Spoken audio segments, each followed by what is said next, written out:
All right, you guys, welcome back into One Piece chapter 1104. My name is Sai, and today we're here to talk about this latest chapter. Before we get into it though, you might have noticed that this is on my old and original channel, and honestly, I have no clue what I'm doing. I mean, at this point, I'm trying to separate the spoilers from the main channel. I wonder if that would work in some instance. So yeah, I think I will be posting like all of my discussions here, and then I'll keep the other channel just all about the spoilers. And then the third channel, maybe just other stuff. So I just want to take these brief seconds to apologize for how jarring this switch between channels has been. I'm really sorry. I know this isn't exactly in anybody's best favor. It's not in mine either. You know, I'm over here going channel to channel like, hey, this one's cool. Unsub from that one, go to that one. But honestly, I'm just kind of rolling with the punches that YouTube throws. And honestly, I'm just kind of taking stabs in the dark as to what to do. So your guess is as good as mine as to how to handle the YouTube situation. Remember, at the end of the day, I'm not some mastermind Mr. Beast. I'm just the dude with the camera. But hey, with that being said, hopefully you guys enjoyed this video, and let me know what you think about the discussion down below. So as per usual, to kick things off, we have the cover page. And I feel like we should just expect it at this point, but we do have another reader requested one. When we're gonna get another canon cover page story, I have no clue, but for now, we're rolling with the punches. So, in this week's page, we have two mouse who just got engaged, and Sanji is happily delivering them a giant cake in the background. And of course, Sanji, Mouse, they go hand in hand. There was a mouse in Sanji's backstory, there was a mouse in Onigashima, and now Sanji has Mouse in the cover page.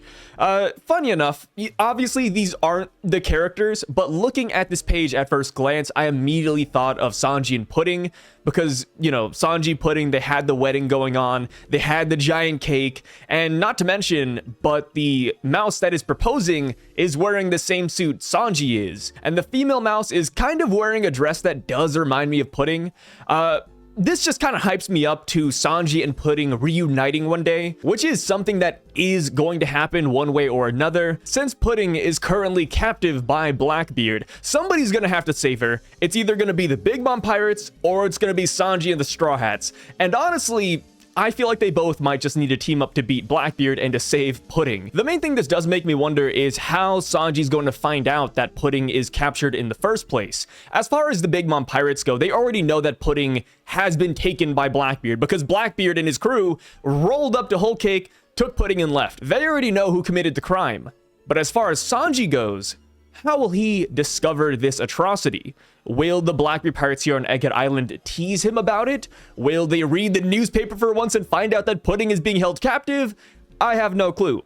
But one way or another, I do feel like with Sanji being a gentleman, right when he finds out that Pudding is MIA, he would probably want to save her. There is another route where they don't save Pudding, because, you know, going into Egghead Island, we learned the Vivi situation, and the mindset surrounding that was that Vivi is a strong woman, she can handle herself, same with Sabo. If they needed help, they would simply say something. So maybe they look at this the same way too, where they're like, hey, Pudding is a strong woman, and she has a very reliable family, right? Katakuri, Daifuku, Smoothie, Big Mom, like, maybe they'll look at the Pudding situation and say, well, she's in really good hands. Because I think that would be pretty cool too, right? It would be Luffy giving a nod to his former adversaries, and Sanji being like, yeah, she's great. But yeah, like I said, I would love to hear your thoughts on that. So now, on to the actual chapter. We have Kuma ready to punch Saint Saturn, but not before we get 2 pages full of dialogue. I'm not complaining. I just think it's kind of funny because, you know, this punch is probably coming in at like 100 miles an hour. And then during all of that, we have a flashback going on. Saint Saturn's asking questions about what's going on. And hear me out. I really don't want to undersell Kuma's punch whatsoever, but this does kind of bring me back to what Saturn said a couple of chapters ago, where Bonnie stabbed him, and Saturn was like, hey, if I wanted to dodge, I would have just dodged. Like, to him, it was kind of no problem. Like, Bonnie stabbing him, big deal. I kind of feel like this might be the same scenario, because he sees Kuma's punch, and instead of, like, moving, he just talks. So maybe he doesn't care about getting hit, but I don't know. It could really just go either way. It's either the punch is too fast and he just managed to scramble those words out, or he just doesn't care about getting hit whatsoever. I think it does kind of fall on the latter, since he can just heal like nobody's business. But with all that being said, I do think it would be cool if we saw him dodge at least one attack in this island, because, you know, Saturn is boasting these crazy power levels, but he hasn't exactly shown us anything yet. I mean, he stopped people from moving. He kind of injured Sanji a little bit by staring at him, and then, you know, he's like bragging about how he can dodge and regenerate, and it's like, okay, but like, are you fast though? Like, can you pierce Kuma's body? Because last chapter he didn't, but you could argue that he was trying to pierce Bonnie, so he wasn't ready to kill Kuma. I don't know. Saturn is such an interesting character that I'm really excited and intrigued to see how he's going to perform in the next couple of weeks. But anyways, though, pushing Saturn's power level aside for a minute, he does mention something pretty cool, in my opinion.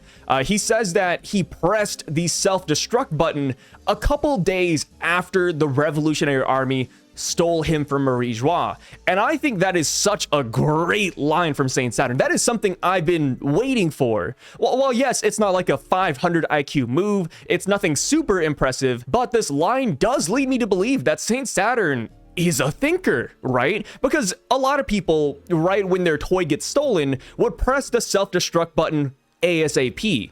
But no, Saint Saturn waited a couple of days so that Kuma could be sent back to the home base of the revolutionaries and explode at the heart of their operations.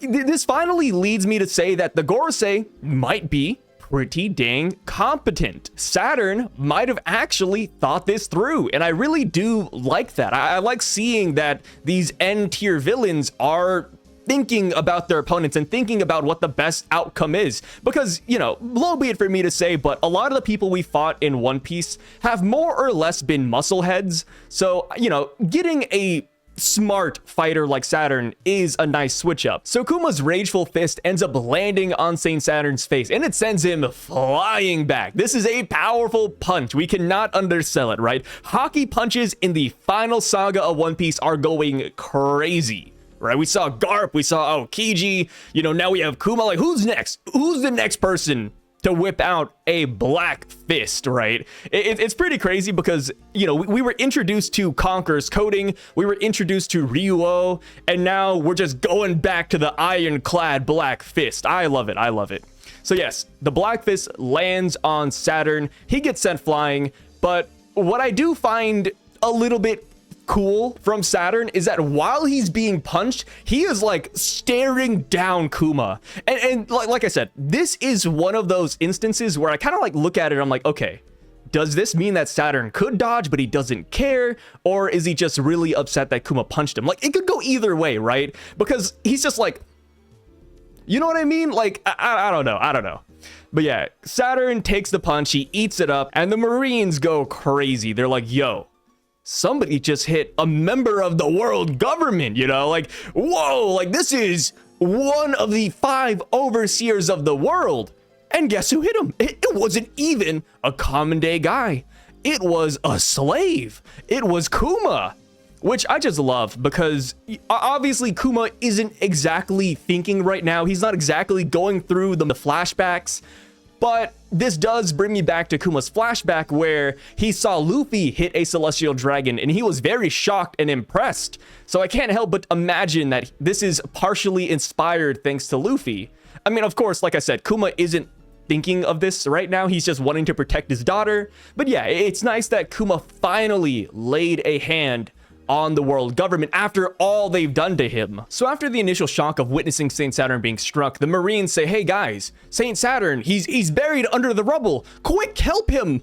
And I don't know how many of you guys have grandparents, right? But this just kind of takes me back to when I was taking care of my grandparents and how they would sometimes fall or, you know, get stuck in certain places. And they're like, hey, Sai, go help granddad. I'm like, oh, I'm coming, granddad. So this kind of hits me back. I'm like, man, is Saint Saturn incompetent? Like, I don't want to call him a fraud because I don't think he is a fraud. Like, yeah, I get that Saint Saturn is their boss and they want to help him out, but they really are just treating him like a feeble old man. Like, even a couple chapters ago when Bonnie stabbed him, like, everybody was freaking out. Like, you got the vice admirals and the Marines like, oh, Saint Saturn, he's dead. Well, they didn't say that, but, you know, I'm exaggerating here. And then Saint Saturn had to put them in their places and said, hey, guys, you know, if I wanted to dodge, I would have dodged. And then now we have this situation where Saint Saturn is buried under a couple of rocks and people are like, oh my God, Saint Saturn, we gotta help him. You know, like, if Luffy were put in this exact same scenario, like you switch Saturn with Luffy, none of the Straw Hats would be like, whoa, Luffy's dead, whoa, we gotta pick up these rocks for Luffy. You know, it just shows how, not disjointed, but it shows how much the Marines don't know the Gorosei, right? Like, the Gorosei and the world government, while they are the boss of the Marines don't exactly know if these guys are fighters, what they're capable of, or even how durable they are. So in that regard, I kind of like that. It just shows how separate these two factions truly are at the end of the day. I don't know if that was Oda's intentions or if I'm looking too deep into it, but it is something I look at and I'm like, oh, you know, that's pretty cool. That's pretty cool. So Vegapunk ends up pondering what the hell is happening with Kuma, right? Like, this is a scientific mystery. Kuma showed up here to Egghead Island. I don't know how. How did he know Bonnie was in danger? I have no clue. But he's here. And to top it all off, he's here despite the fact that Saint Saturn pressed the self-destruct mechanism that should have shut him off. So we learn that Vegapunk, being the great guy that he is, and of course, a lot of people were wondering if Vegapunk would even put a self-destruct mechanism within Kuma, and it turns out this chapter that Vegapunk did not, in fact, do that. He did put something in Kuma, but instead of making Kuma explode when the button is pressed, it just simply turns him off. It's like powering off an Xbox controller. It's like not paying your electricity bill. Once that button is pressed, Kuma would simply just not move, I guess is a good way to put it. But here he is. He's up, he's moving, he's protecting, he's doing what he wants. What is happening? Vegapunk, when thinking about this entire situation, comes up with a brilliant idea. He says, wait, the Buccaneers from hundreds of years ago, their true ability, their true specialty isn't their bodies. It's actually... And then that's it. You know, Vegapunk cuts us off. This isn't the first time Vegapunk has done this. He's done this before with Kuma's memories. He's done this before with the gift he wants to give to Bonnie. Like, Vegapunk is a known blue baller. So now that Vegapunk has left us hanging, the ball is now in our court to guess, speculate, theorize about what is so special about the Buccaneers. And honestly, I have no clue. Like, I mean, I was laying in bed, I took a shower, you know, I was like leaning against the wall, like trying to think about, you know, what was so dang special about these guys. But I feel like it has to tie back to the soul or willpower, because I have no clue what else could explain this phenomenon right here. Like, Kuma's soul coming back into his body for a brief moment is what I'm assuming. Maybe his willpower is so strong it came back from the dead, like Brooks' Yomi Yomi no Mi. That is kind of where I'm leaning. I feel like the answer is somewhere around there, and I feel like this does bring back the theory that Blackbeard could be a Buccaneer if this has something to do with the soul, because obviously Blackbeard has 2 devil fruits.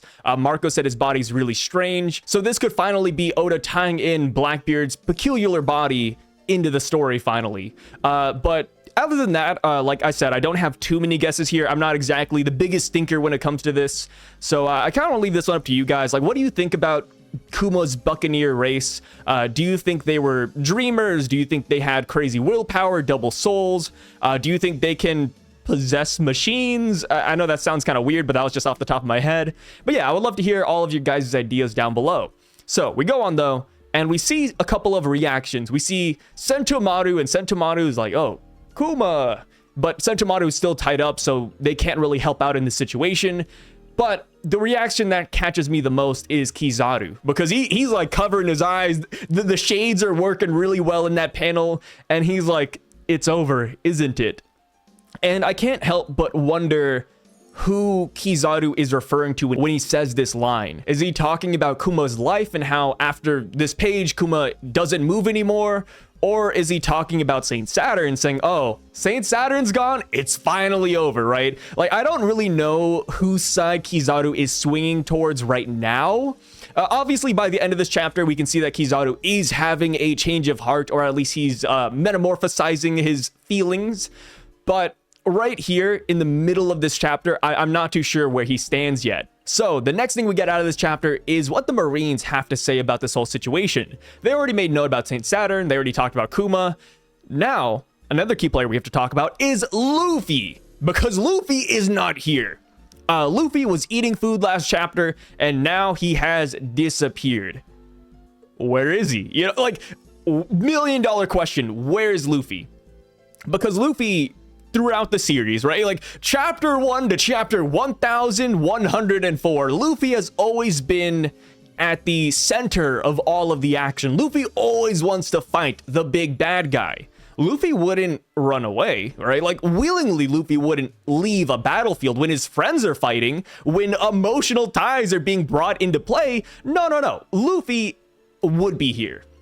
So since Luffy isn't here, there has to be something important going on the side, or somebody kidnapped Luffy. I really can't see Luffy being kidnapped, so I kind of want to throw that one to the side right now. But we will talk about it. We will talk about it. But as far as where Luffy could go that would be more important, the only thing I can immediately go to would be the ancient robot. Maybe the ancient robot, you know, voice of all things, Gear 5th activated it. Maybe Luffy is vibing with the robot, and by the next time we see Luffy, him and the robot are going to be like a duo or something. Luffy could be riding on his shoulders. Luffy could be piloting the robot. I feel like there's a couple of options with that could make a lot of sense, right? Another answer that I think is semi-okay would be Caribou. And the reason I say semi-okay is because I wouldn't personally enjoy it too much, but there is a scenario where Luffy is still eating food. Like Luffy is still like piling his face in and he needs another minute or two. And Caribou whisked him away to bring him to Food Land. Maybe that's it. But the reason I don't exactly enjoy that is because everybody is already up and at it. You know, Kizaru had his time to lay down and, you know, regain his strength. Luffy's been eating and laying down as well. It just kind of would strike me as odd if Kizaru got up before Luffy, considering that they're like equals, right? Like that's at least how I view them, right? Like they went down together. I think they should get up together. And since Kizaru got up in this chapter, I like to imagine that Luffy isn't eating anymore, but that's maybe personal bias on me. But, you know, maybe from the outside looking in, you could call me a Luffy fanboy. But yeah, Caribou is an option there. But outside of that, I heard people saying that Luffy could be taking care of the Buster Call. But honestly, I think that's the least of their worries. Between Kizaru, Buster Call, and Saint Saturn, and even Rob Lucci, like I would say a Buster Call is at the bottom of that list, right? Like, you know, cannonballs, woo, you know, like when has that killed us, right? The Thousand Sunny, it's made out of atom wood, you know. Cannonballs won't really do too much, in my opinion. Like, yes, Bonnie, everybody on the Fabrio phase, yeah, that'd be pretty bad. But realistically, once they hit the Labo phase up above, they can just escape. So yeah, I don't think Luffy is fearful of the Buster Call. Another option could be Robin, because we do know that Robin is MIA, so maybe something happened to Robin and Luffy is going to save her. But the problem with that, at least for me, would be that Sanji didn't sense anything. Sanji has like the woman's observation hockey. So if there was a woman in danger, most notably Nami or Robin, I feel like Sanji would be the first person to enact on that injustice. So yeah, I don't think Robin being in danger is what caused Luffy to leave. Another option would be the Blackbeard Pirates, but it kind of goes back to that tier I said earlier, like Kizaru, Saint Saturn, Rob Lucci. Like, let's be real, unless Marshall D. Teach is here himself, I can't really imagine Luffy running off to fight them, right? Because if it is Lafitte and Devon, which are the two missing Blackbeard pirates in the last couple of chapters, then I think sending Luffy their way would just be straight up overkill, right? Lafitte and Devon versus Gear 5th Luffy. Oh, I wonder who's gonna win that battle, right? So yeah, if Luffy were to leave to fight the Blackbeard pirates, I think they would need the big guy Blackbeard himself to stall Luffy. Like anybody else, come on, let's be real for a minute. You know, Kuzan, yeah, Kuzan, Shiryu, sure. But anybody below them, I just can't imagine them fighting Luffy. Like, Van Augur, right? Like, oh my god, it's Vasco Shot versus Gear 5th Luffy. Who's gonna win? Like, I feel like Saint Saturn, Kizaru, Rob Lucci, like they're way more of a threat. I mean, maybe even the Buster Call would be more of a threat than Vasco Shot. I don't know. We haven't seen them awaken. We haven't seen what they can do, but based on their Hachinosu showing, I mean, I'm not too sure yet. I need to see them in a 1v1 scenario. But like I said, I have high hopes for the Blackbeard Pirates, but I still think it's too early for them. I feel like they need a little bit of an upgrade. So yeah, we go on a little bit, and we see that Kuma and Bonnie have finally reunited, and not gonna lie, man, it's sad, it's sad. As you get older, you get more emotional, because when Bonnie was thanking her dad for everything he's done for her, you know, talking a little bit about mom, I was like, oh man, my heart, you know, it's a great day for Rain right now. Where's the Rain at? But yeah, Bonnie thanked her dad for everything, which I really love. What I really liked most about this scene is that it kind of brought me back to Wano for a brief moment, because if you recall the raid on Onigashima, right? You know, as if it was a long time ago, but if you recall the raid, there was a scene where Otoko was writing the Sky Lanterns and trying to write a letter to her dad. And at first, she said, "I'm sorry, Dad," or "I wish you were here." But she later marked it off, and instead of wishing him back or making him leave with regrets, instead Otoko changed her message to just say, "Thank you, Dad." And that is exactly what is happening here with Bonnie. Instead of saying, "Dad, come back home," "Dad, come back to life," instead, she is thanking Kuma for all of his sacrifices, which is something that I thought made this scene that much better. The good times, though, don't last too long, because in the next panel, we expand the shot. We see what's going on behind Kuma. We see the rubble, and it's all crumbling at the power of that old man. Saint Saturn is releasing the Conqueror's Black Lightning, and all of the rubble is shattering before him. I feel like there's a way better way to word it, but you guys understand what I mean. Hopefully you guys have read the chapter and you can like visualize what's going on. But yeah, Saint Saturn is back in action, and we see that those buildings really did a number on him. See, like I said, I like to believe it's just because Saturn doesn't care. Like, Saturn is regenerating. Nobody has mentioned that he's losing power. So I like to imagine that Saturn can just endlessly heal, and all this damage just means nothing to him. But this does beg the question, though, of how do we hurt Saint Saturn? How do we harm this man permanently? Because right now I have no clue. So he regenerates his arm, and you can see like the black flames, or I guess like lightly colored flames surrounding his arm. It's making a unique sound effect according to the translators. And yeah, like he regenerates all of his lost limbs. And it's like, okay, now what? Like, do we set this man on fire? Do we have to throw him in the ocean?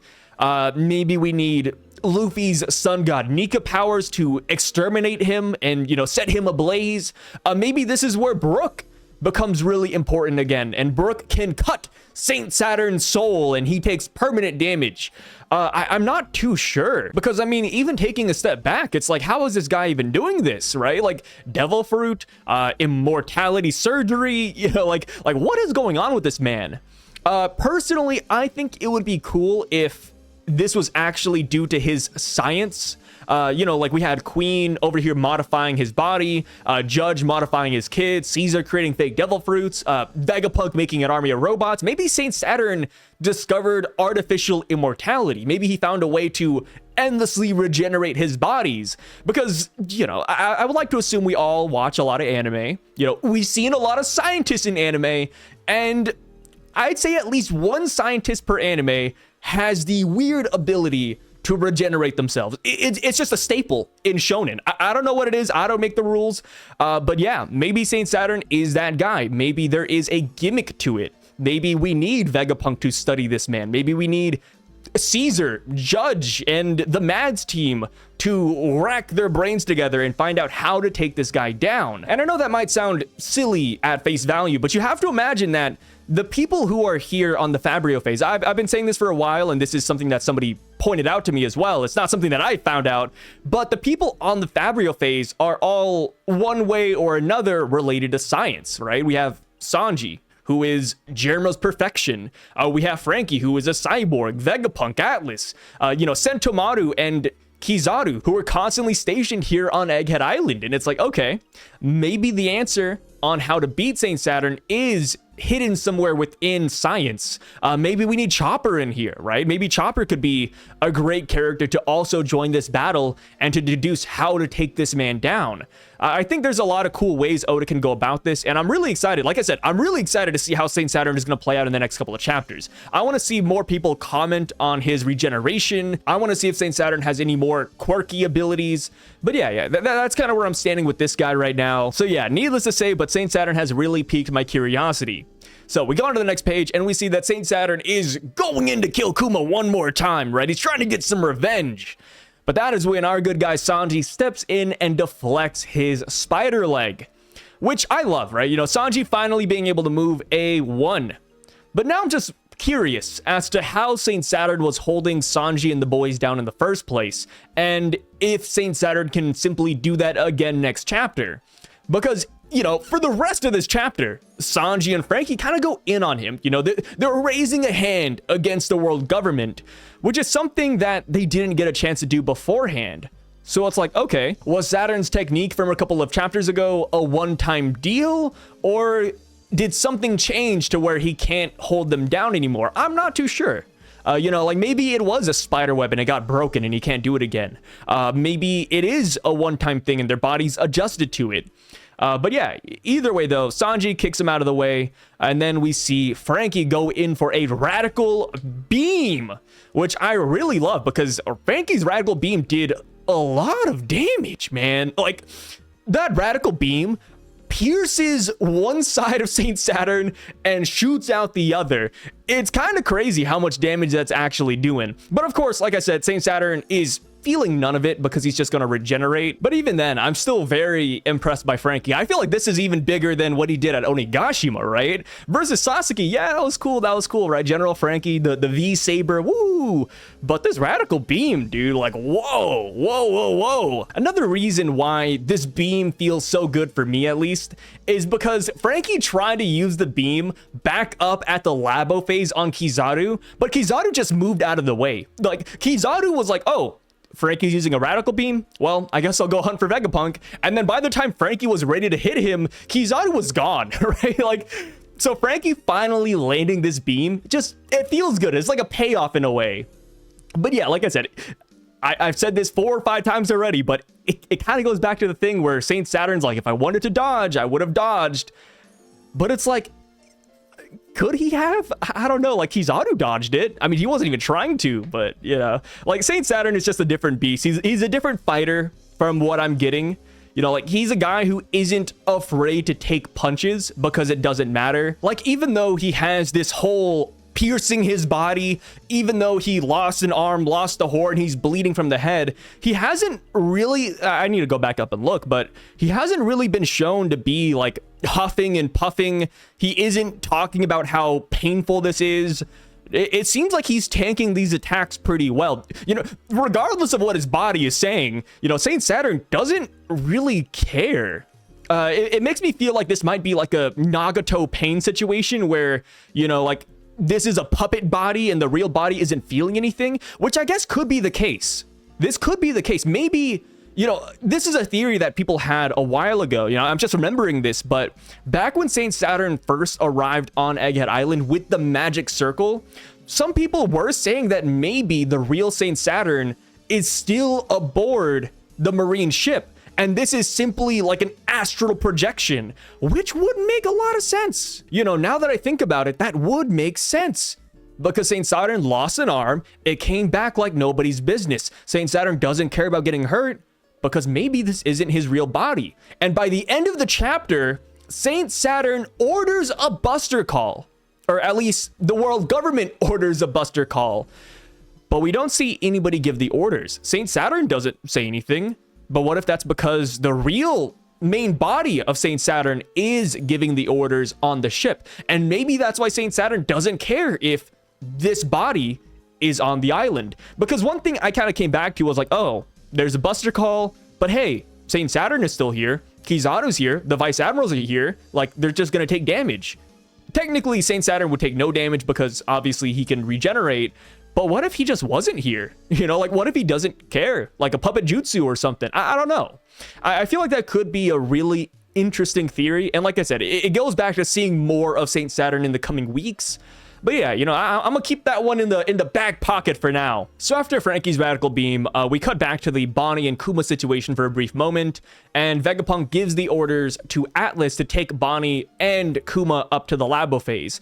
Technically, they talked about sending Bonnie up there well before this point, but Bonnie has still been chilling here with her dad the entire time. But yes, they're finally going up to the Labo phase because they do want to escape, and with that in mind, I am curious to see what's going to happen with Kuma later on. I do think he is dead. He didn't move after hitting Saint Saturn and hugging Bonnie, so I think Kuma has fully shut down at this point. But I am now looking forward to examining his body and seeing what the heck happened here, right? How did he know about Bonnie? How did he come here? What is special about the Buccaneers? I feel like Kuma, now that he's here, now that we had this phenomenon occur, I feel like we can finally tackle some of that ancient lore with the Buccaneer race. So that is definitely something to look forward to. So now, last two parts of the chapter, but we have Kizaru first up. And Kizaru is talking about, hey, there's too many players on this board, we gotta wrap this up. And then Vegapunk's like, yo, Kizaru, you're a sad man. Do you not have a heart? And then Kizaru looks like he wipes away a tear and he's like, wow, I should have brought darker shades. I'm going to embarrass myself at this rate. And now it's like, okay, you know, we have done all we could, all right? Vegapunk's life is in danger. Sentomaru's captured. Bonnie, Kuma, like, at this point, Kizaru, if he's going to switch sides, it's going to have to be sooner rather than later. Kizaru, throughout this entire arc, you know, almost every chapter he's in where he's fighting or something, he talks about how much he doesn't want to do this. He doesn't want to hurt his friends. He doesn't have a choice. He wished he could save his friends instead.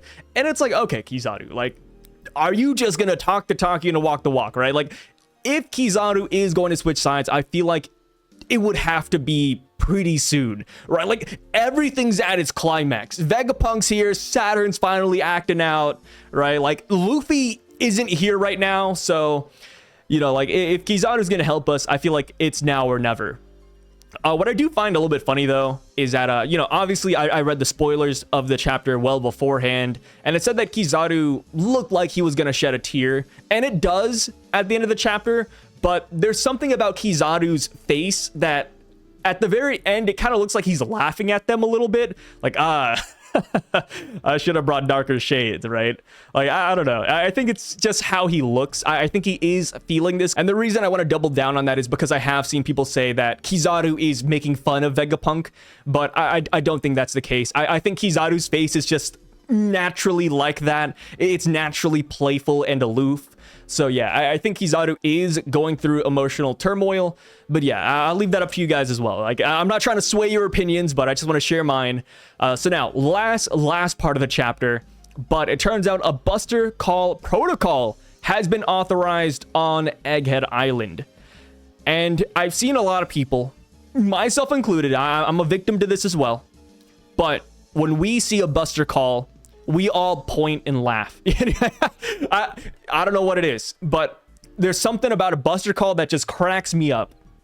And yes, you know, Ohara, Eni's lobby, it's scary because the island does get deleted. It is very, very scary. But in terms of main character deaths, like, I don't think anybody sees the Buster Call here and they're worried for Luffy. You know, like, a Buster Call has been initiated. Oh no, where's Zoro and Sanji? Like, that's not the case. At this point, it's more of a countdown. And let me tell you, Oda loves his countdowns. Oh man, I feel like if you were to go to Oda's house, he would have like 1,000 timers on the side because of how much he loves countdowns. Every arc has had a countdown, actually, right? We had Whole Cake Island. Luffy had a certain amount of hours before the cake is delivered and before they're ready to pick him up. Dressrosa, we had the Birdcage. Fisherman Island, we had Noah's Ark. Wano, we had what was it? We had the island, Onigashima, about to fall down on the Wano capital. Like, countdowns are central in One Piece. And this Buster Call is Egghead Island's countdown. We have to escape before the Buster Call happens. Not because the Straw Hats would exactly die, but mainly because we'd have nowhere left to stand. I think that's the main issue. We have a lot of Devil Fruit users, if Egghead Island is gone, we can't fight them while walking on water. This isn't exactly Naruto. So yeah, while the Buster Call isn't scary in terms of if X character can survive, it's more so, hey, this island's just straight up not going to be here anymore.